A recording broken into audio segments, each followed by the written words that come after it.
BJP के सांसद को जहां मन करे वहां परेड करे, लेकिन केंद्र की सरकार दरभंगा में एम्स बनाना नहीं चाहती है, उस पर राजनीति करना चाहती है। दरभंगा एम्स के लिए जो राज्य सरकार ने जमीन चिन्हित किया है और माननीय मुख्यमंत्री जी ने स्वयं पत्रकारों को कहा है कि चाके जमीन चल के देखिए, जो जमीन चिन्हित किया है राज्य सरकार ने, वह जमीन 6 लेन पर किनारे है। उस एम्स तक जाने के लिए राज्य सरकार ने 4 लेन सड़क बनाने का निर्णय किया है। उस जमीन की मिट्टी भराई के लिए राज्य सरकार ने 300 करोड़ रुपया स्वीकृत किया है। उसके अतिरिक्त दरभंगा मेडिकल कॉलेज जो वर्तमान में है, उसको भी अपग्रेड करके उसके लिए हजारों करोड़ रुपया राज्य सरकार ने स्वीकृत किया है। तो राज्य सरकार तो चाहती है कि दरभंगा में एम्स भी बन जाए। राज्य सरकार चाहती है कि दरभंगा में दूसरा अस्पताल, जो दरभंगा मेडिकल कॉलेज है, वो भी एक विकसित अस्पताल के रूप में, सुपर स्पेशलिस्ट अस्पताल के रूप में विकसित करें। अब ये जो भारतीय जनता पार्टी के नेतृत्व वाली जो जुमलेबाज सरकार है, उसको काम करना नहीं है। वो दरभंगा में एम्स बनाना नहीं चाहती है। दरभंगा में एम्स का सिलेक्शन किसका है? दरभंगा में एम्स बने, यह भी माननीय मुख्यमंत्री जी का सिलेक्शन है।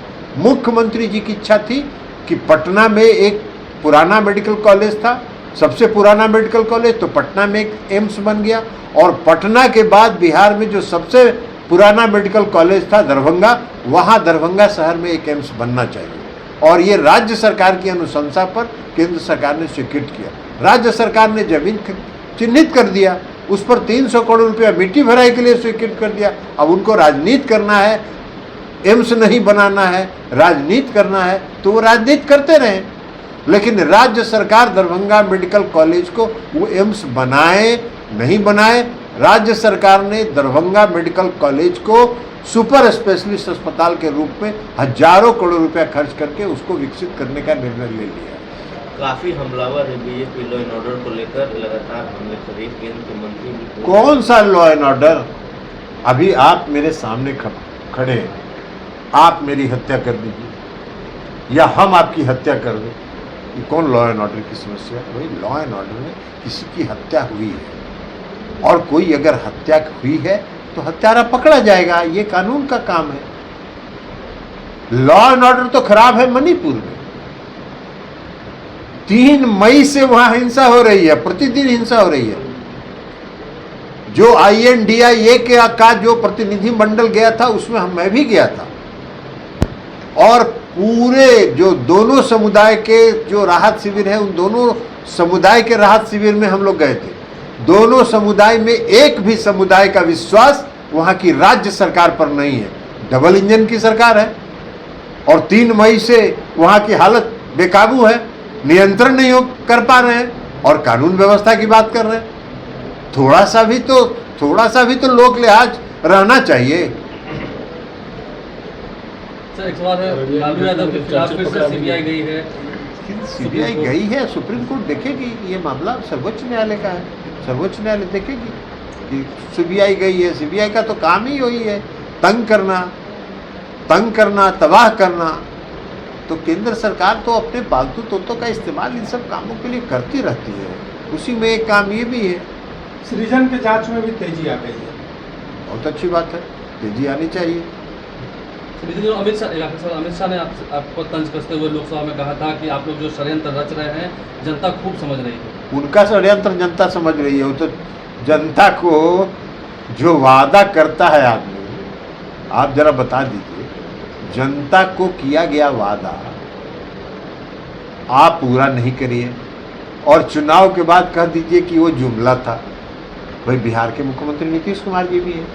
2015 में उन्होंने 7 निश्चय का वादा किया, और 7 निश्चय में कौन निश्चय है जो नहीं पूरा हुआ? 7 निश्चय उन्होंने पूरा किया। 2020 में 7 निश्चय 2 की घोषणा उन्होंने की, और 7 निश्चय 2 पर आज काम हो रहा है।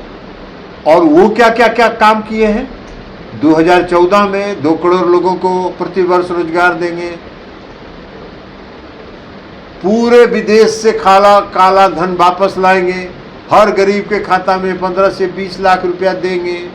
और बाद में गृह मंत्री जी ने कहा कि चुनाव में ये सब जुमला कहा जाता है।